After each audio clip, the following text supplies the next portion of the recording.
Hey, you're listening to the Birth Junkie podcast. Get ready to dive into all things birth with me. We talk about all the hot topics from preconception to postpartum. I'm so excited for you to join me on this journey to realizing that we're all human. We all make mistakes, and it's going to be messy at times. And we're all just kind of figuring it all out as we go. Now, if you're ready to hear raw, unfiltered, and real life stories of struggles, triumphs, and learn a thing or two from parents and birth professionals alike, then come along as we navigate this thing called parenthood together. All right, welcome back to the Birth Junkie podcast. Today I have a very cool guest. I love talking about this specific subject. I don't feel like it's talked about enough, but I have Kim Hunter on here, and she specializes in lactation. And I'm going to let you take it away with a little deeper introduction, Kim. Thank you. So my name is Kim Hunter, and I'm an IBCLC, which just sounds like a lot of letters. But what that means is International Board Certified Lactation Consultant. I'm also a certified postpartum doula. So I love working with families after babies are born. I love snuggling babies, and I love helping moms figure out their breastfeeding journey. Amazing. So, what brought you into this journey? Oh my goodness. So it probably started with the birth of my second child. I wanted to have a VBAC. That was very important to me. So I was searching around the internet, figuring out kind of like what's the best way to go about that and be successful. And so that's where in a parenting group, I stumbled upon the word doula. Everyone's like, you should get a doula. And I'm like, what is a doula? Like, what is that? So you know me, I'm like, oh, I'm like, Googling online, trying to figure it out. Mm-hmm. And a doula in the community approached me and we started messaging and I was really interested in the services that she had to offer. So that's kind of where I learned about doula work, which is kind of the start to my whole little journey that I've been on. So I ended up hiring said doula.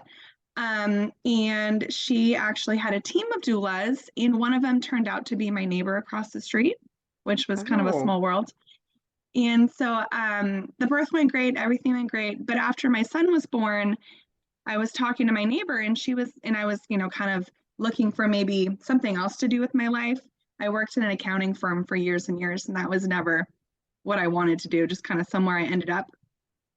And so she was like, you should look into postpartum doula work. And I was like, what is that? And so she explained it to me, and I went home and I started searching all around trying to figure out what that was. And I signed up for a training and I started doing postpartum work. And that's where I found that I could help with breastfeeding, right? With the new families, but my scope of practice or my skill set kind of, I would hit a wall where I would then need to refer out to more, educated, skilled, and trained lactation professionals. And so at one point, I just decided I didn't want to keep referring my families out to other lactation consultants. I wanted to be the one that helped them from start to finish. And so once I get an idea in my head, I kind of just go for it. My husband doesn't really like that so much because I don't necessarily talk to him about everything before I just start doing it. right. And so, yeah, I signed up for the lactation consultant classes. I had to do all my prereqs and everything, but I just kind of went full speed ahead. And here I am doing what I love to do. Wow, I love that so much. And I I have to say I can relate because when I set my mind to something, I go like 1000%. And I don't always tell my husband either. And he's like, okay, what are you pivoting to now? Like, what is happening? Because like Yeah. after my last birth, I was like, I'm gonna become a doula. And I was like a couple weeks postpartum, and he's like, wait, what are you doing now? And I signed up like 4 weeks postpartum for a doula training. I was like, I'm doing this. So I get that, but I think Right? that's so amazing. And I do feel like I mean personally, my previous doula training, the first one that I did, was very lacking in lactation support. It was just like they do not go in depth at as in depth as like I feel like mothers or families need. Absolutely. Yeah. Right. Yeah. It's just like one class. Like that's all that we need, right? For a doula certification. It's just one, I don't, what is it, like 3 hours or something? Yeah. It's very small. Yeah. You Yeah. know, and the sad thing is even the staff at the hospital, that's all they, you know what I mean? They get very small bit of breastfeeding training. And then they're supposed to work with these new moms and help them breastfeed when they don't necessarily have the education and training. Sorry, that's just one of my Yeah. pet peeves. No, I think it's what's happening. I mean, it's the reality. Like they're not deeply trained in lactation. And it's crazy because that's a huge part of your birth, especially if you're planning on breastfeeding. Because breastfeeding, I mean, in my personal experiences, it was hard. It was not as easy as I assumed it would be. I was just like, I got boobs, they'll work. And I just put the baby on there and boom, that's it. Like, no, that's That not what it was. honestly, I probably hear that from like every person I help. Like I didn't realize this was going to be so hard. You know what I mean? That's what I hear all the time. Like, right? You just put the baby on the boob and then they eat and then everyone goes along with their day. When in reality a lot of times it's not that easy. And even if there's nothing, even if there's no big challenges, like, no tongue ties or anything like that, sometimes, you know, they're tired. They're tired from, birth and they need help kind of, coordinating their mouths. And yeah, a lot of things can just be hard, right? Right after birth and with breastfeeding. Yeah. So do you actually go to the hospital and help, or do you have because I know you do have an office, right? So a lot of times what happens with that is the hospital is already going to bill insurance for lactation support. So if I was also there would be like an insurance billing issue, Mm, unless they were a private pay client. But typically I go to their home or they come to my office. It depends, on their location. I serve families in San Joaquin County, Stanislaus County. I also venture out kind of into like the Livermore area or like Discovery Bay, Brentwood. I go that way. mhm. So some of the families, I come to their home and then sometimes they come to my office. Or sometimes I have to borrow a friend's office and meet them there, like I'm doing tomorrow. Oh, how cool. And how do you do that? Because you're obviously connected with different lactation specialists. So you just Mm-hmm. communicate with them like, I'm going to be in this area. Can I use your office space? Yeah, pretty much. It's one of my doula friends. She was actually my doula. But yeah, she has an office in Mountain House. And so I've someone out in Oakley and I just don't have the time to see them because that's like an hour each way. And I was like, if you're willing to meet me halfway, then we can do this. So, Oh, well, that's yeah. so nice. And then obviously you said you do private pay and insurance. So how does that work? hmm So I am in network with Aetna Insurance, and then I work with the Lactation Network, which is a really great, I don't even know what to call them, a company. And they work with like Blue Cross, Blue Shield, Cigna, and some other PPO plans. And they pretty much take care of all the insurance and billing for me. And I get a flat rate for visits.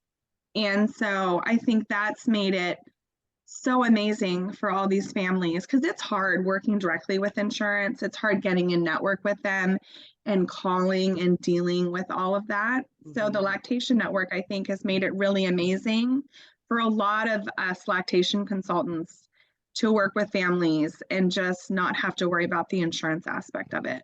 Oh, that's So great. Oh my gosh, I didn't realize there was like a company that does that. That's so cool. yes, So I'm so happy that I found them. good, good. Yeah, whatever can make your life easier and take care of like some aspect of the business, because there's so much more to just helping. And I'm not saying just as in like it's not a big deal that you're helping these families, like it's huge, but you also have your back end, which not a lot of people realize how much back end work goes into this work. So, I mean, for me, if I can have somebody take on something like that helps so much. Absolutely. And how many families do you typically serve? It kind of depends. I think I did my stats for last year, and last year was my first year as an IBCLC. So I think I ended up like I think it was like 100 families that I helped last year. And so that was just the beginning though. I've been keeping track this year, like every month, like to see like how my numbers have been growing. And so I've been getting a lot of word of mouth. I love when I have someone that reaches out to me and they're like, oh, so and so gave me your information. They said you helped them so much. I'm like, oh, good. So Oh, that's awesome. but it's definitely, I would say the beginning of the year is kind of slower, just with births in general. I think we're getting into that busy time where Mm-hmm. lots of mamas are having babies. So I expect that things are going to get really busy Oh, soon. yeah.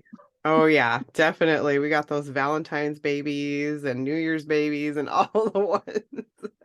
Mhm. Um, well, that's awesome. That's a lot of families. I mean, gosh, I can only imagine the impact that you're making. And oh, that's so beautiful. And so how old are your kids now? So my daughter is 8.5 and my son is 5.5. Oh, So wow. And do they know what you yes, do?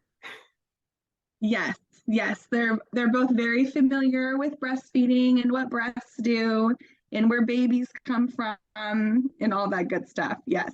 That's awesome. I think it's so important that we're kind of raising up our generation, these, younger generations to normalize all these things. Because I know when I was a Mhm. kid, I didn't know what breastfeeding was. I didn't know where babies came. I thought babies came out of your belly button. I mean, like, so I think it's so important that we're just normalizing these things because it is a normal process of life, of our bodies, of a woman's body. So, yeah, that's awesome. Right. Think of how like educated like their generation's going to be like when they're adults. You know what I mean? Just being Mhm. surrounded by us and us trying to normalize all these things. Yeah. So, are you still doing postpartum work along with your lactation? Um, Very limited, I would say. I was doing a lot of overnights, and so it's hard to do overnights and then work in the daytime and then raise a family and run a household. Yeah. Yep. So I probably have I have one more client on the calendar. She's due next month. So that might be my last overnight client. I have some more daytime clients lined up. They might be my last family for that. Well, that's awesome. Okay, Which is so I know some people, I'm changing it up a little, but I know some people might be wondering what is the difference between like a lactation consultant and an IBCLC? That's what Mhm. you are, right? Okay, so if they don't So know, I would say so a lactation consultant is an IBCLC. There's lactation counselor, there's lactation educator. I have heard of certified breastfeeding specialist. I'm trying to think of what other terms, or like CLC, that's like a certified lactation counselor, or a CLE, certified lactation educator. Before I became an IBCLC, I took the trainings to be a certified lactation educator counselor. wow. And so kind of if you kind of think on on a totem pole, IBCLC is kind of like the top. They're kind of like the highest level of education certification you can get. And then it's like a CLE or a CLC. And then it kind of goes down from there. I mean, but they're all important, right? Just with my position, I'm kind of the one that you would bring in when we're having like very, very big breastfeeding challenges. So but everyone's valuable. I would say that, there's the education we get in school, but then it's really good to go out and seek more training and education in different topics. I would definitely say that oral restrictions was touched on a little bit in my training, but am very passionate about oral restrictions like tongue ties, just with my own journeys with my children. So I definitely sought out extra training and education. And I work probably, I'd say, primarily with families who are kind of going through, the whole like breastfeeding journey with tongue ties and stuff. So Oh, that's kind of wow. my jam. Hmm. But everyone kind of has their own niche, just like doulas. You know what I mean? Like you love doing the doula work, but usually doulas kind of have their little like specialties like VBAC or Hmm. whatever it may be. So Yes. No, I totally agree. And so do you like identify the tongue ties for the families? I do. I identify because I'm not a doctor, so I can't diagnose.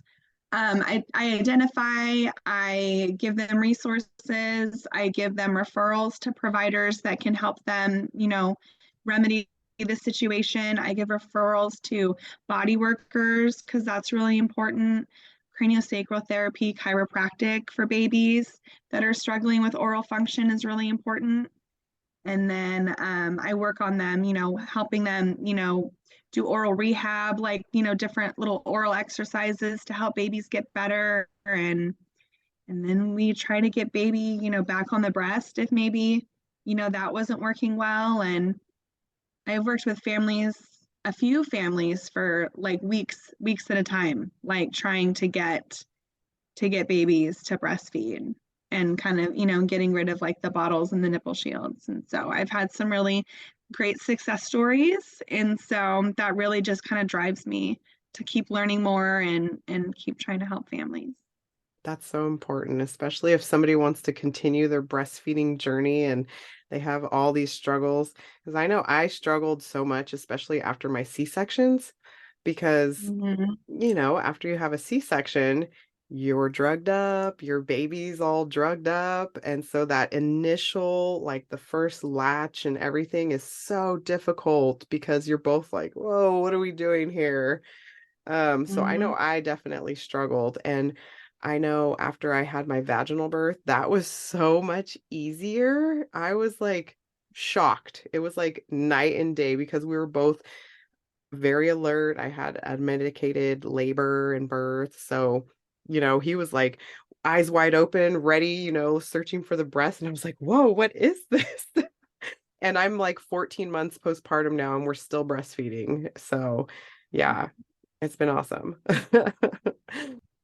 People don't realize, even the epidural. Like, and I'm all for epidurals. Like, epidural is a tool, just like all the other tools in motherhood and everything. Um, but they make babies sleepy. Like, when we have a medicated birth, babies aren't as alert and coordinated when they come out. So that can just be a whole struggle on its own. Hmm. Yeah. And then obviously, because you said you had a VBAC. So Mhm. did you notice the difference between your two breastfeeding journeys? Yes, definitely. And I will say, with my daughter, she developed a bottle preference in the hospital.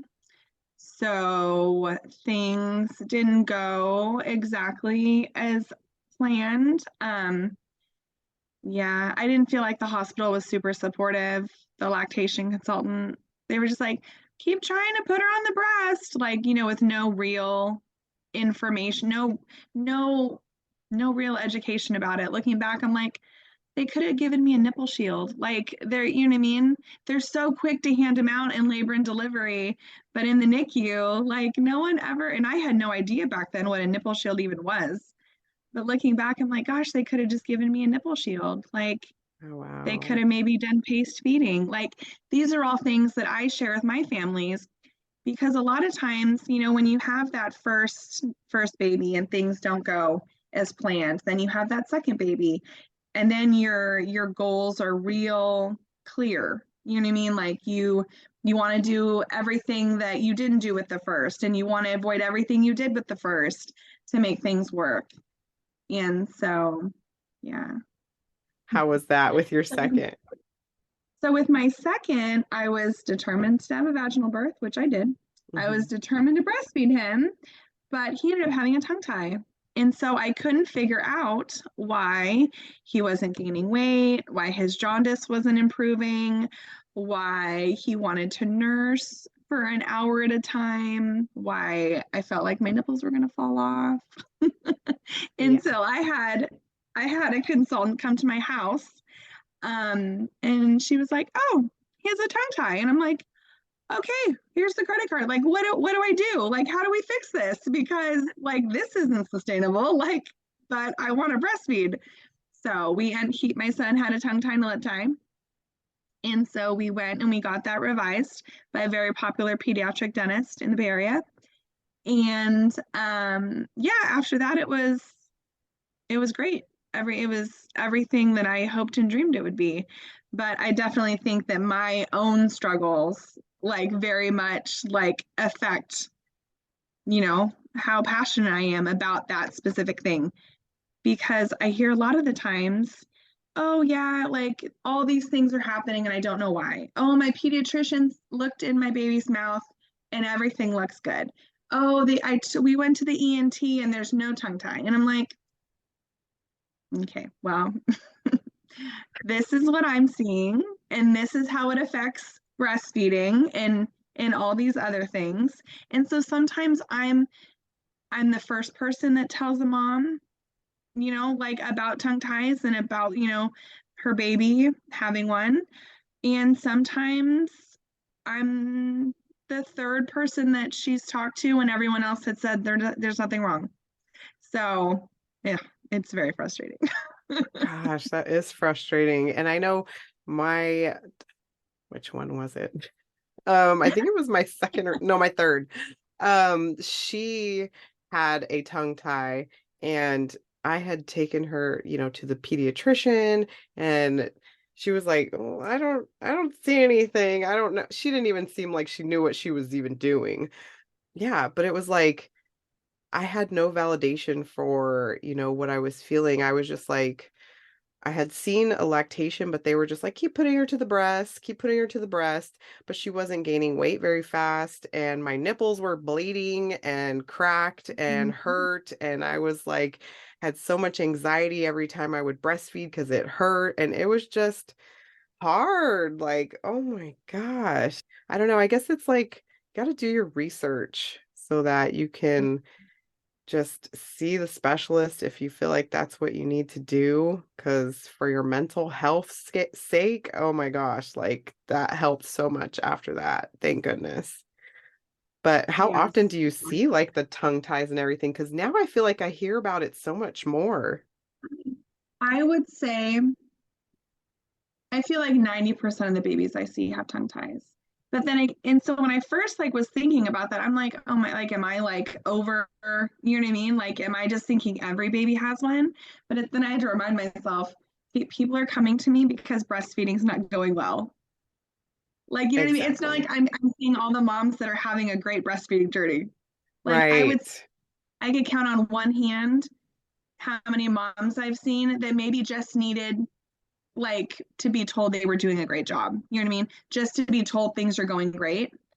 But everyone else, they're coming to me because, it's painful or baby's not gaining weight or their milk supply is low. You know what I mean? And all these things definitely correlate to oral restrictions. Because if babies can't move their tongues correctly and they can't do what they need to do, then they're not going to get milk out of the breast. Then they're not going to gain weight. People think, oh, baby just has to get on and suck. And that's not the case. Baby has to extend their tongue to secure the breast. Baby has to compress the breast up against the soft palate. Baby has to take the nipple all the way to the back of the mouth.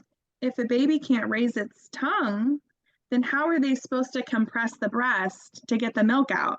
Then they're just doing this, like at the nipple. And that's where we like, all that nipple pain. And when you do this at the nipple, not a lot of milk comes out.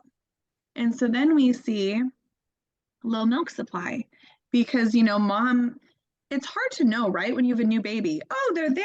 I feel them sucking. They're sucking. They must be eating. But it's like, do we hear like swallows? Like, so I think a lot of moms think, oh, the baby's there, the baby's latched, everything's probably going good. until then we start seeing all these other things. So it's Right. confusing. It is confusing. I was in the same boat. I was like, oh, he's on. Like, this must be what it feels like, right? This must be, going great, not Mm. knowing like all the other components involved. Yeah. So And I wish everybody could see your hand gestures right now because the way you're that's showing me that a baby an appointment too. compresses, yeah, the way a baby compresses your breast with their mouth, I'm like, oh my gosh, this is a great visual. But the way, yes, so maybe you could do like, I don't know, put something on Instagram or something showing that so I can like refer people to it because that makes so much sense. Like the way a baby's mouth is supposed to be compressing onto the mother's breast instead of just like moving their mouth and nothing's happening, like they're just basically gnawing on your Right. breast. Yeah, no, Mhm. that makes so much sense. I was going to say, and when babies can't do what they need to do, then they resort to what they can do. So when I have a mom and she's like, it feels like the baby's chomping on me, I'm like, that's exactly what the baby's doing because they can't move their tongue. So they're going to do whatever they can to get the milk out. And so a lot of times that's just this. And usually a trained eye can look at the baby and like see this motion, you know what I mean? Like know that they don't have like that the right motion. So, Mm-hmm. but then I also stick my finger in baby's mouth. Like I feel their suck. I feel their palate. I feel the inside of their cheeks. I, flip up their lip and see like, is that restricted? Like, what does that look like? I spin them around. I lift up their tongue. Like that's what a real oral exam should be. So if you have a doctor or a dentist that just looks in your baby's mouth and is like, "Oh, looks good." That's they don't know what they're looking for, obviously, and that's fine. I wish more people would just be like, "You know what? I'm not sure." Like, but why don't you go to this person or why don't you try to find this type of professional to help you? Like it's okay to say you don't know. I mean, in the beginning of my career, there was sometimes I didn't know. And so I would refer to someone else and be like, "Hey, can you put eyes on this baby and let me know what you think? Because I'm not sure." Yeah. Because what is the ultimate goal? It's to help the mother, like help the mother and baby on their journey and put all of your like whatever kind of feelings that they can't be wrong or they can't not know something. Like nobody can know Yeah. everything. That's Yeah. impossible. Yeah, so I think there needs to be more of that too. Like this is real life. Like we get it. You're a person too. So it's okay to not Yeah. know. So, how many babies would you say actually or parents go through with getting a revision after you find this tongue tie? You know, I haven't kept track. Maybe that would be a good thing to keep track of. I do really urge families follow up with me afterwards, because we have our initial meeting and I give them the information, I give them the referrals and everything. And I really encourage them, like, if you decide to get it done, let's meet up again. I'll help you, with the oral exercises, and I'll help you come up with a plan going forward. And in my profession, and I know it's not just me because I listen to other podcasts with lactation consultants and I hear this too. In my profession, like I don't always get closure. You know what I mean? Like I don't always know what happens with them. Like sometimes I see them once and I never hear from them again. Not Mm. because I don't follow up, but I understand like, we're busy, we have babies and we're pumping and doing all the things. So I don't know, and I wish I did know. But usually the ones that do get it done, like we keep in touch and I help them, I keep helping them in their journey until things are going really good. Oh, But good. there's and I don't and as far as like the ones that maybe don't get the procedure done, sometimes it's financial reasons because it's not the cheapest and I only refer to pediatric dentists that I know are skilled and trained and experienced and know what they're doing. And so those procedures would be covered by dental insurance, not medical insurance. Some families pay out of pocket, and then some, don't have the resources to do that. And then there's other families who, that just sounds scary to them. Mm-hmm. Like taking your baby in and having a laser used on them and like doing things in their mouth and separating tissue and because it's not just getting the procedure done. Like, there's a whole, other, there's stretches that go along to make sure that things don't reattach. Like I said, body work's really important before and after. Following up, with lactation. Like there's a lot of steps to the process, and some families just find that to be too much too, especially if they're already struggling, maybe with mental health or, their physical health, or if there's other children in the home, that can just be a lot.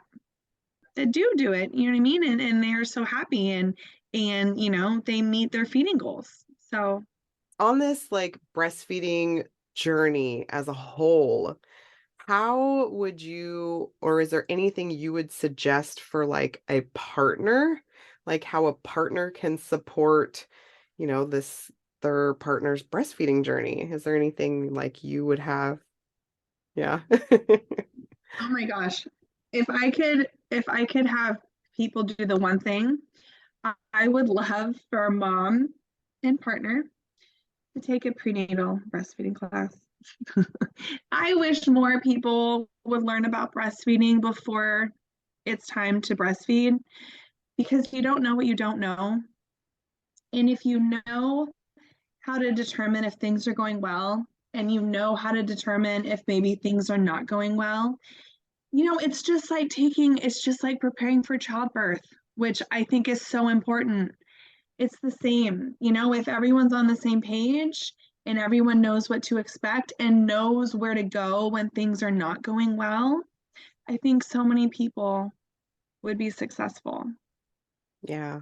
Yeah. And you make a great point because I think we get so focused on preparing for like the birth of the baby that we just completely like sidestep anything to do with postpartum.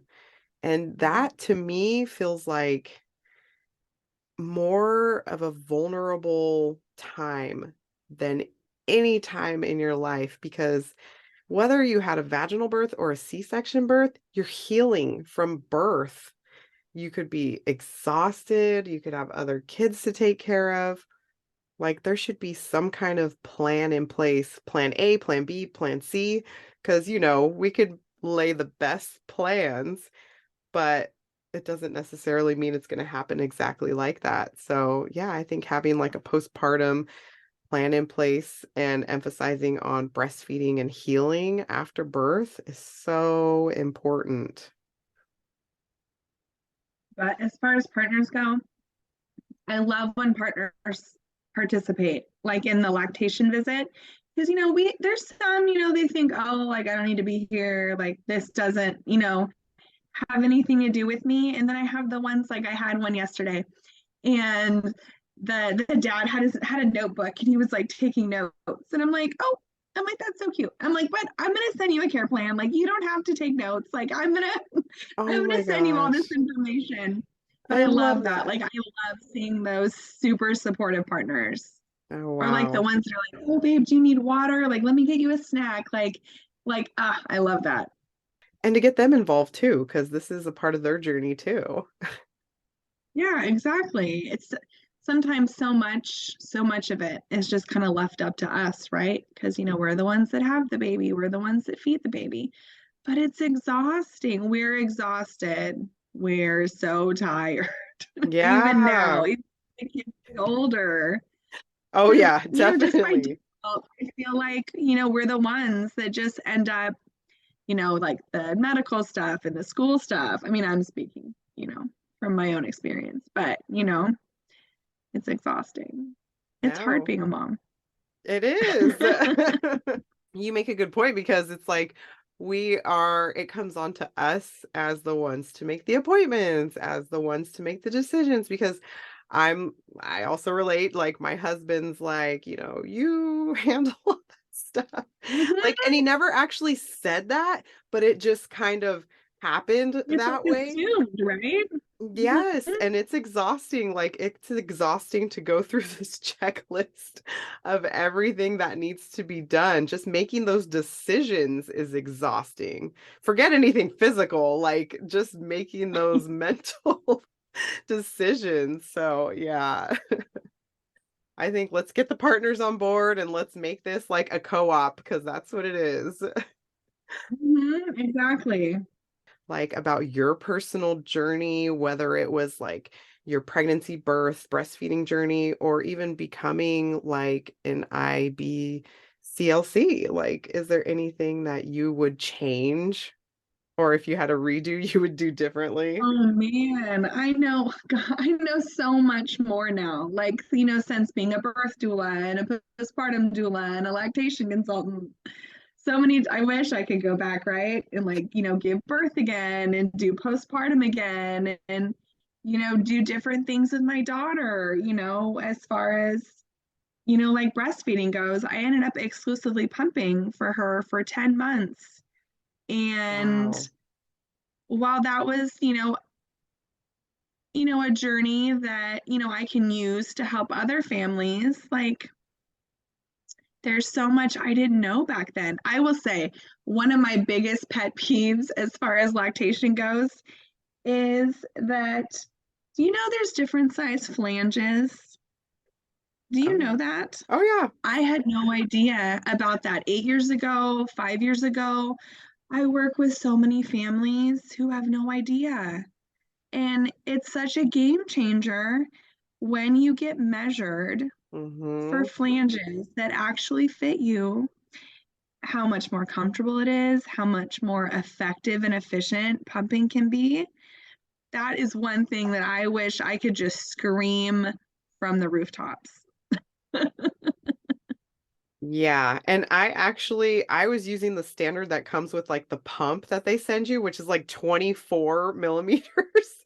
And then I resized myself and I was like, or I sized myself and I was like, this is nowhere near what my nipple size is calling for. Like it is crazy. And Yes. it changed. I was getting only like an ounce per pump. And after that, it was way more than that. And I was like, oh my gosh, why is nobody talking about this? I don't know. And like no one ever talks about it in the hospital. They bring in a pump for you to use, if breastfeeding's not going well. I had no idea. All those years, I had no idea. Yeah. And now I'm like, wow, like TMI, but my nipples are way smaller than that. Like, I could have got so much more milk. Like, Yeah. And that's why I asked this question. It's not because I want you to feel like guilt for things you did in the past that you wish you could right. redo. No, yeah. The point of it is, there could be somebody listening that is just beginning on this journey. And I want our experience to showcase what we kind of wish we would have done. So it could just highlight the fact that there is options. Like there's not this Mhm. one size fits all. Like do your research and just figure out what works best for you. Absolutely. Absolutely. Yeah. Yeah. And So it's funny because like I talk about it sometimes, or I like just like the breastfeeding journey with my daughter. My daughter's like, Mom, it's fine. It was so long ago. I think she's like almost 9. I'm like, sorry, okay, well, bring it up again. Like, so that just goes to show, you know what? She didn't get fed at the breast and she's fine with it. So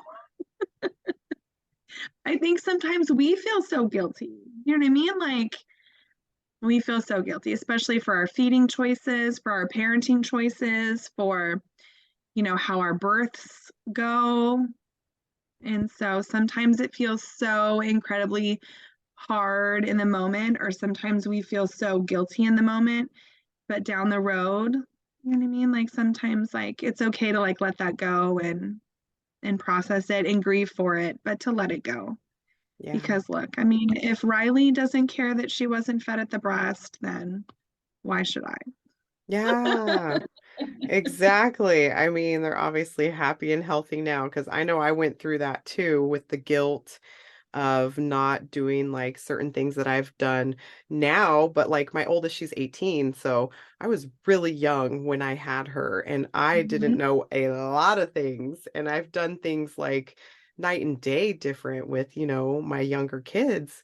So I think it's important for us to just release that because I know I personally felt like anxiety and physical like tightness in my body because I just felt that overwhelming guilt of not doing what I did for my other kids or, whatever the circumstance was. So, yeah, I think that's important to process our birth experience, our breastfeeding experience, and just kind of learn how to be okay with it because, obviously they don't care.